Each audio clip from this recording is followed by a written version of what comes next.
The Florida Gators can continue to build momentum, but they've got to take the next steps as they reach this difficult part of their schedule.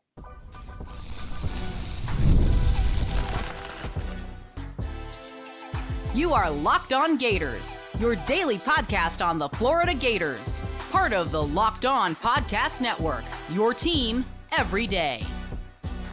Hello, and welcome back to another episode of Locked On Gators, part of the Locked On Podcast Network, your team every day. Thanks for making Locked On Gators your first listen of the day every day. We are available daily and free wherever you listen to the podcast and on YouTube. Happy Tuesday. I'm Brandon Olsen. Find me on Twitter at WNS_Brandon. Find all my written work with the New York Giants on SI.com. Today's episode is brought to you by FanDuel. Place your first $5 bet and you'll get started with $200 in bonus bets guaranteed. Visit FanDuel.com to get started. And the Florida Gators are 4-3 heading into their second and final bye week of the season. 5 games when they come back. Not going to be easy because it is, of course, Georgia, Texas, LSU, Ole Miss, and Florida State. And here's the thing. You can get better than we've seen and still lose games. Because I think that's important to also talk about, which we can talk about at a later date. We're not going to do that too much today.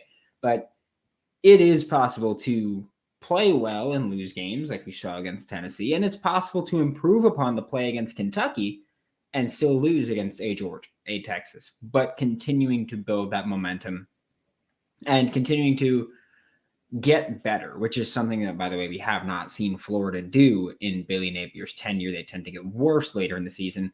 Hopefully that'll be different this year. But I do think that one of the big steps is DJ Lagway taking the next step as a starting quarterback, which for me, we've talked about him before last week. I was saying, hey, the next step for him is protecting himself, sliding, getting out of bounds, not taking unnecessary hits, which he did against Kentucky, as in he successfully did that against Kentucky. He slid, he got out of bounds. He was doing what he needed to do. Now, the next thing for him to do is I need him to be more, I don't want to say more willing because I don't think he was unwilling. I need him to take underneath passes when they're there. And the reason I say that is because against Kentucky played single high a good bit.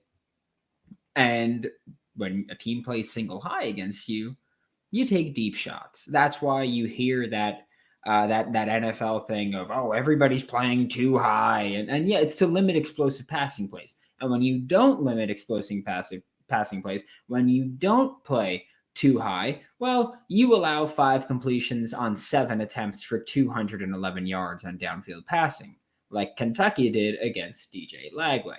DJ Lagway against Kentucky was 2 for 6 on passes shorter than 20 yards.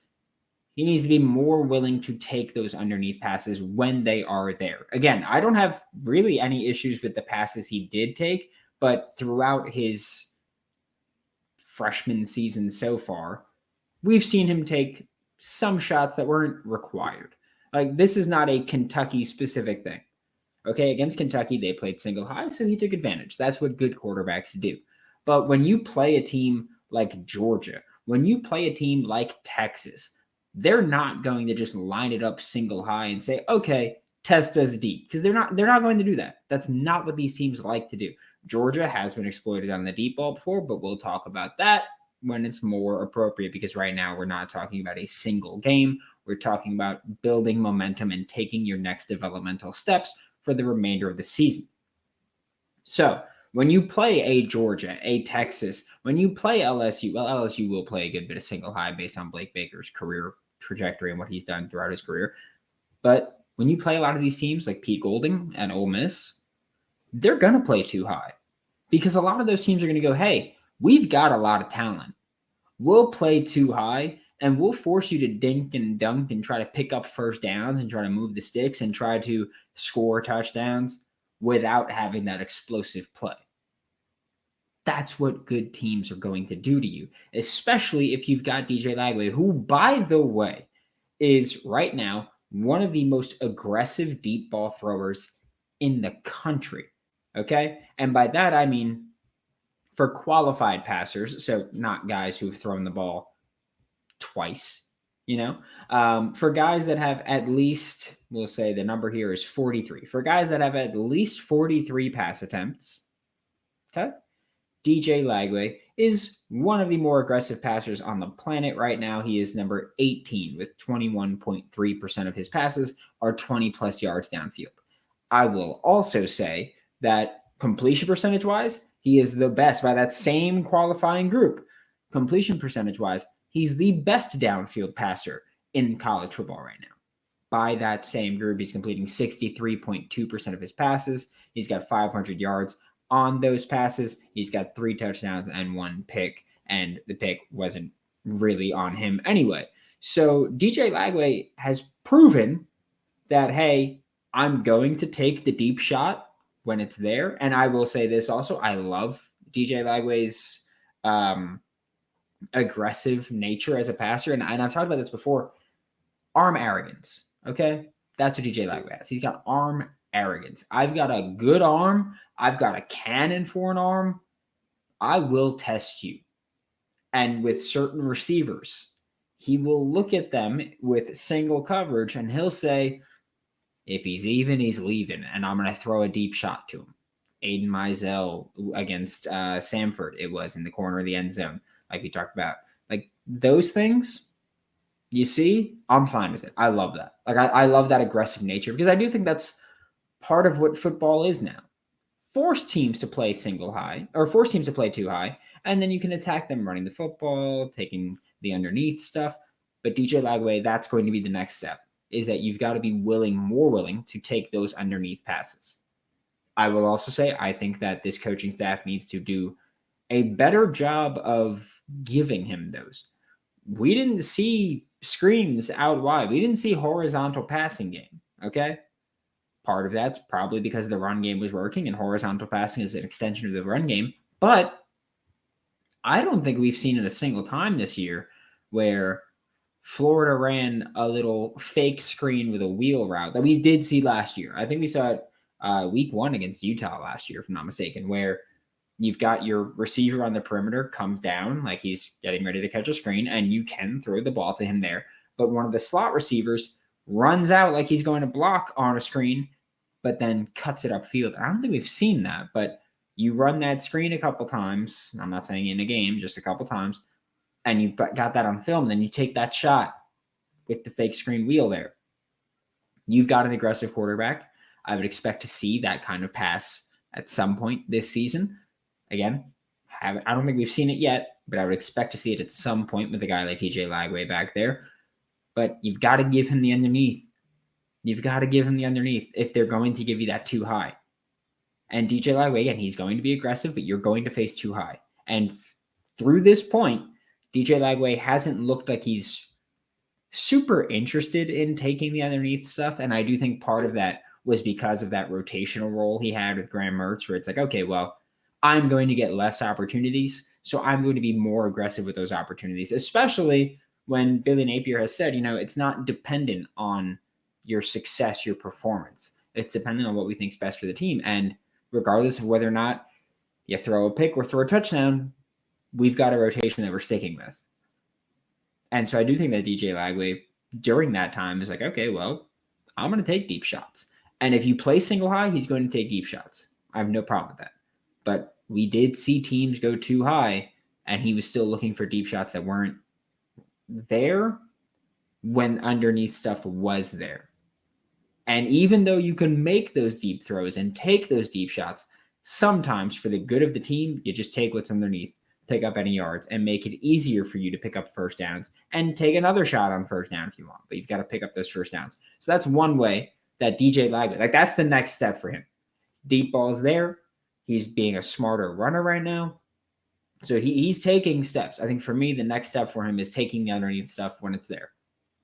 Or I don't even want to say taking it when it's there, but looking for it more. Like if it's there, just throw it. Don't look at it, see that it's there, and then be like, oh, I'm going to take a deep shot here. Just if it's there, just take it and go and live to find another down. I think that's an important part of playing quarterback, which I know a lot of people hate the game manager stuff. I'm not asking to be a game manager. I'm just saying when they're there, take it, move on, live to fight another down because you've got a hell of a schedule coming up. And you can't be like, oh, well, I'm going to take a deep shot on first and second and then be forced into an obvious passing situation if those don't work. And then we're going to go 3 and out, and Georgia's going to be right back on offense. Tough schedule coming up. You've got to take the next step of growth, which for DJ is taking the underneath stuff. We're going to talk about the defense next on Locked On Gators. Hey, Locked On Gators fans, it's time to recognize the Roy Player of the Week. So far this season, we've pulled over $20,000 to support players on Roy. Micro deposits lead to massive change. With the Roy app, you can direct your support to the athletes you love, ensuring that all funds go to the specific players that you choose. Okay? With a collective like Florida Victorious, I'm not going to lie to you. I shifted my fund to go to basketball. I was like, okay, after the start of the season, I was like, okay, I'm going to basketball. Let's go there. This week, supporting Jaden Baugh. He is our Roy Player of the Week. We just pitched in $100, and I'd love for you to join me. Even $10 makes a difference and adds up. So let's show Jaden Baugh the love and keep him connected to the Florida Gators. Remember, pay today, celebrate tomorrow. Your support sets up your team and our team for success. And don't forget, Roy's got an exciting giveaway. You can win 2 tickets to a game in November. Just download Roy, create an account, enter referral code Locked On, and you're entered. And if you're already on Roy, any contribution to an athlete's campaign gets you entered automatically. Download Roy now and join the NIL game with no subscription and no fees. And be sure to check us out on Instagram, Facebook, and X at Roy_return for you for more info. Thanks for being Locked On Gators, your first listen of the day, every day. We are available daily and free wherever in the podcast and on YouTube. And the next step for the defense, which, by the way, has been playing damn good football lately, is that they still need to continue that level, but also improve in some areas, okay? We will talk about injuries later on. That's a thing that we do have to talk about. Injuries and just general health things about this team, right? But for Florida's defense, they've been playing lights out, angry, aggressive, intense football. And it's been awesome to see them do, okay? Like they've been balling. And it's great to see. You look at the pass rush against Kentucky. That was the season high pass rush for the Florida Gators. They had 21 pressures. That's the most they had, including the Samford game. They had one hell of a pass rush going, and I'm going to pull it up right now to see if that would have been the best pass rush that we had last season for the Florida Gators as well. Because it's just been insane to watch this pass rush, especially after the start of the year where it kind of felt like, hey, they're not generating a ton of pressure there. They're not doing a ton, but they're also they had 9 pressures last year against Georgia. That's rough. Last year they had 24 against South Carolina. So season high now, would have been second last year, but Florida's pass rush needs to continue to get better. And also I would say that I need to see the aggressive pass rush plan continue. Looking at guys that rush the passer from not typical situations. This is now a defense that looks like a hybrid of Austin Armstrong and 2023 Ron Roberts. Okay. The slot corner is a pass rusher now, and that's a great thing. Aaron Gates started at star this week, had 1 pass rush. Alfonso Allen, who rotated in as the second star this week, had 2 pass rushes. Like they weren't productive, really. Alfonso Allen had a pressure, but having them involved in the pass rush plan is huge. And when Sharif Jensen comes back, that will also be something where you look at it and you say, okay, well, he's been really effective as a blitzer this year. George Gumbs has taken strides. And I will say this as well. George Gumbs is someone that I was very skeptical of coming over. Because don't forget, George Gumbs is a guy who was a tight end up until last year, where he was at Northern Illinois and started playing on the edge. And even that, he's almost got more pressures this year in the SEC than he had last year in the MAC. That's what we're talking. He's gotten significantly better. He's played angrier. And I do think in recent weeks, especially, he's just been lighting teams. I don't know what the hell has gotten into George Gomes, but in recent weeks, especially, he's gotten just so much better. Like against UCF, he only rushed the passer 7 times, picked up 2 pressures, 2 sacks. Against Tennessee, he only rushed the passer 9 times, picked up 2 pressures, 1 sack. Against Kentucky, he rushed the passer 16 times, picked up 4 pressures. He's playing lights out football right now. Okay, so George Gomes. TJ Searcy, I think TJ Searcy played his best game of the season against Kentucky, if you exclude, of course, Samford. I think TJ Searcy, as a pass rusher, I think he played his best game of the season as a pass rusher. I do think that there were a couple of times that this defense had contained breakdowns, or when Kentucky ran the option, you ran in at them and you got a little bit of a gain allowed there. Could have been more of a gain allowed. So I'm not going to harp too much on some things. Again, like I've said, you win a game, especially in the way you did. I'm not going to harp on it too much, but there were some designed runs that worked, and part of that was a contained breakdown. So you need to contain, or you need to clean up those contained breakdowns against better teams, because again, you're going to face better teams as the year goes on. Need to be better there. I will also say that for me, one of the things that I mentioned yesterday was broken tackles, cleaned up a ton. The next thing you need to do is limit the yards after contact. Okay? Because that is a thing also that Kentucky picked up almost 3 yards per carry after contact. Okay? Almost 3 yards per carry after contact. That's not something that you should be allowing to a team like Kentucky. Okay? And again, that's not me bashing Kentucky. That's me saying that you're a better team than Kentucky, and you're about to play teams that are significantly better than Kentucky. And so you need to play better at that side. Like, that's something that needs to be cleaned up a little bit. But again, not going to harp on it too much while you won that game as the way that you did. But when you play a Georgia, when you play a Texas, 3 yards per carry after contact allowed to Kentucky can become 4 for Georgia, 4 for Texas. And that will kill you. Okay, that will kill your team unless you're hitting them in the backfield every single time, and those 4 yards after contact are 2-yard gains. Coverage has been, honestly, consistently good over the past month-ish, and I don't have many complaints about that. The one busted play that you allowed against Kentucky was a flea flicker, and again, like I said, like, I understand kind of looking at it and saying, oh, what the hell are you doing? A flea flicker beating you. I'd rather get beaten by a flea flicker than just a team running 4 verts or just straight up lining it up and throwing deep balls on you. Like, no, this is a team that needed a trick play to get a big play downfield. I don't get too upset about things like that because I don't think those are things that will be consistently replicated, right? But instead, you played pretty well against Kentucky, covering the pass.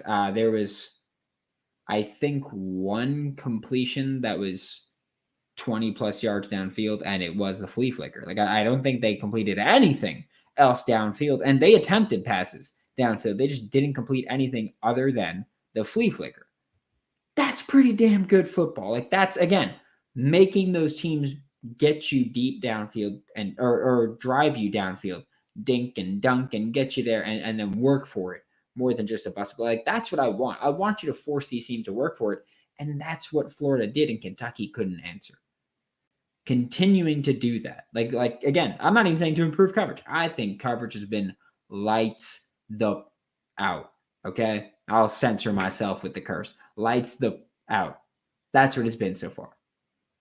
So for me, coverage has been good. Pass rush has been good. I need you to continue this pass rush plan. And I would like to see less of the jack linebackers in coverage. I understand it's part of the defense. But again, it's something that I would like to see just a little bit less of. A couple times a game, fine. You're not going to get a complaint from me.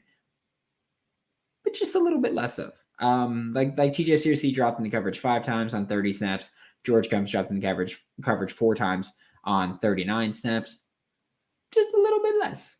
That's all I'm asking. Just a little bit less. Jack Pyburn was only in coverage 1 time, which I love to see. He's been playing really good football too. We are going to talk about health and depth next on Locked On Gators.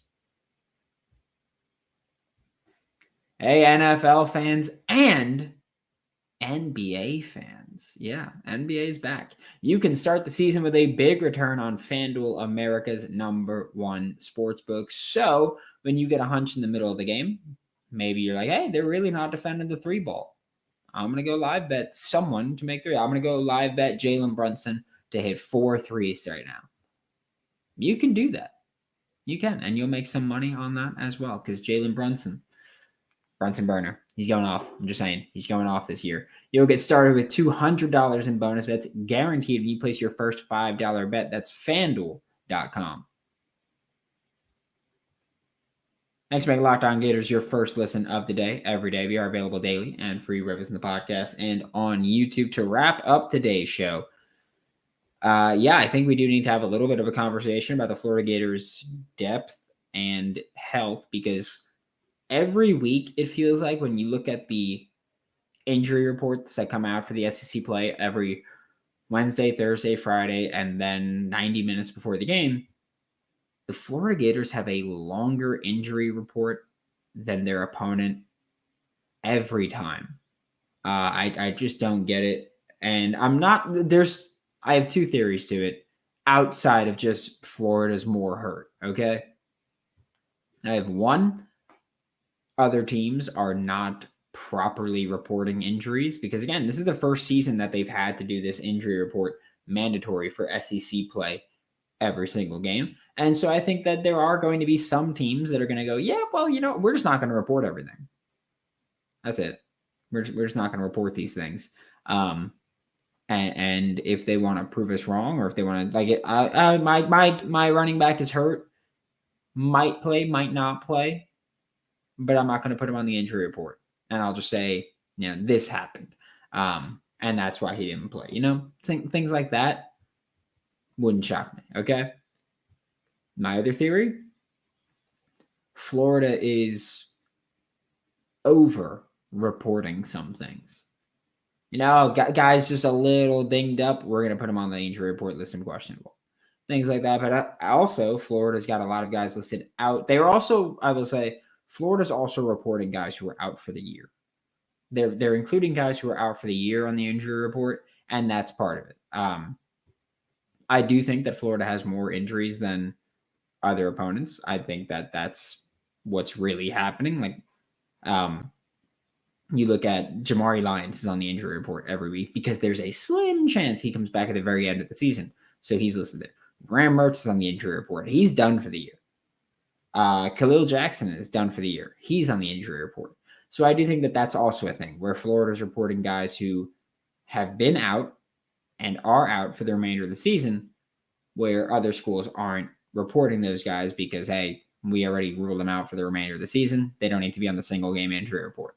So I do think it's a combination of those things, of all 3 of those things.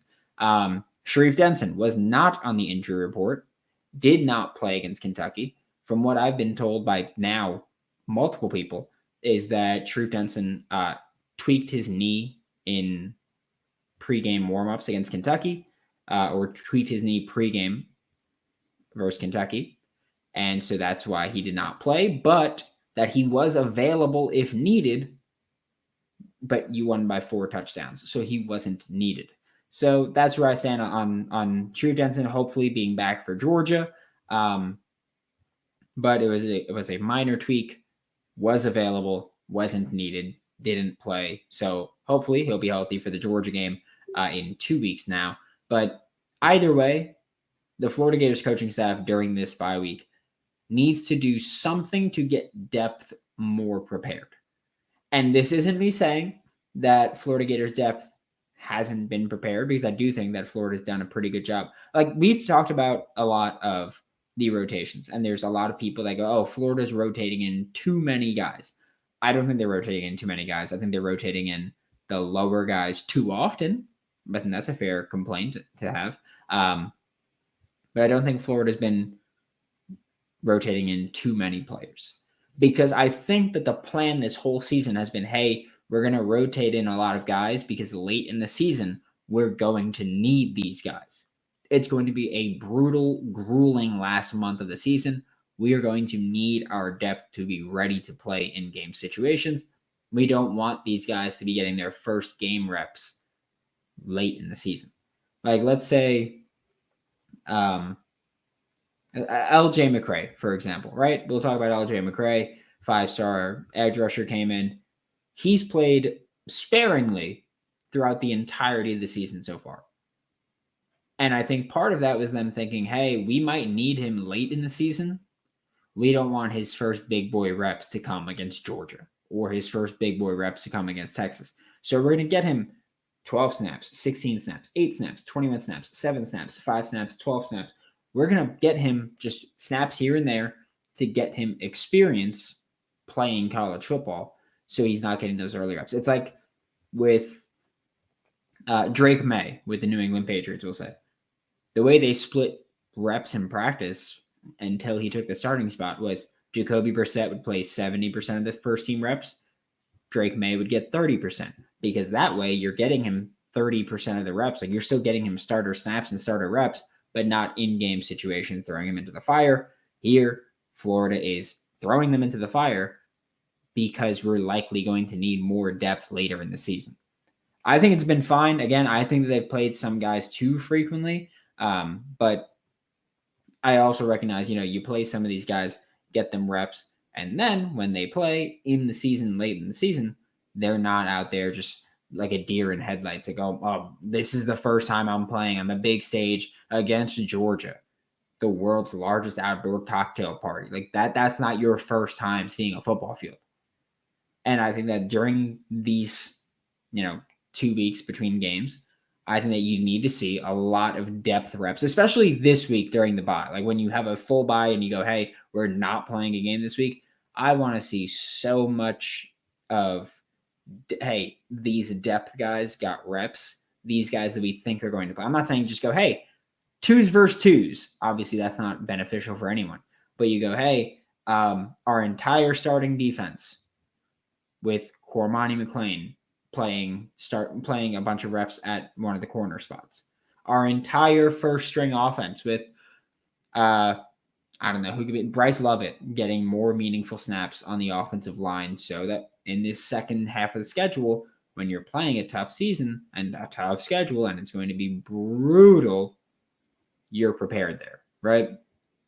I think that's such an important factor here, is having your depth ready to play, because guys are going to get hurt during the stretch. Okay? You need to have depth ready to play. And I think that's crucial for this second half of the schedule. You need 2 wins to get bowl eligible. Okay? 2. Florida Gators need to get these depth guys ready. And again, I'm not saying that they haven't been, but you've got to be extra sure that you're comfortable with your depth, especially because you've got Jason Marshall out. And based on seeing him in a sling on the sideline after where he got hurt, I'm going to assume he is not coming back this year. And so your corner room, who Jakeem Jackson has not been playing, your corner room is really thin right now, which, by the way, was an issue that we were sounding the alarm on all offseason, that your corner room lacking depth right now. You've got to get these guys ready. Cormani, get ready to be a significant contributor the remainder of the season. Devin Moore, hopefully staying healthy, which is another cause for concern, that he's one of your very few healthy he's one of your very few healthy corners right now that are part of the rotation. Again, I'm assuming Jason Marshall Jr. is done for. Devin Moore has been mostly healthy. He's been like banged up here and there, but playing. So need that. Sharif Denson, your star, right? Deshaun Johnson, going to be playing significant snaps the remainder of it. And he should be, by the way. He's been playing damn good football. Hopefully you get Jakeem Jackson back, who again hasn't been playing well, or hadn't been playing well before he got hurt. But hopefully when he's healthy, he'll be right back at it. But Teddy Foster, 2 games left. And also that's an important thing. Let's say Jakeem Jackson's not quite ready for the Georgia game. You could start Devin Moore, Deshaun Johnson, rotate in Teddy Foster if you need to. Teddy Foster's played in 2 games this year so far. Maybe he needs to play a third one or a fourth one before, because again, you have 4 games before you burn your red shirt. Maybe he plays those games, those reps, and then we go, okay, well, now you're done for once Jakeem Jackson's ready to go again. Now we're going to call it a day for you. But this is something where you've got to get these depth guys ready, because this is going to be, again, and I hate to harp on this so much, but this is going to be a brutal game. Brutal. Or a brutal stretch for the Florida Gators. So depth needs to be ready to go. Thanks for making Locked On Gators your first listen of the day, every day. We are available daily and free wherever you listen to the podcast and on YouTube. We'll be back tomorrow to talk more Florida Gators football, and joining us will be Hayden Hansen, Florida Gators starting tight end. So looking forward to that one. For Locked On Gators, I'm Brandon Olsen. Don't forget to follow me on Twitter at WNS_Brandon. Find all my written work with New York Giants on SI, and I'll see you all next time.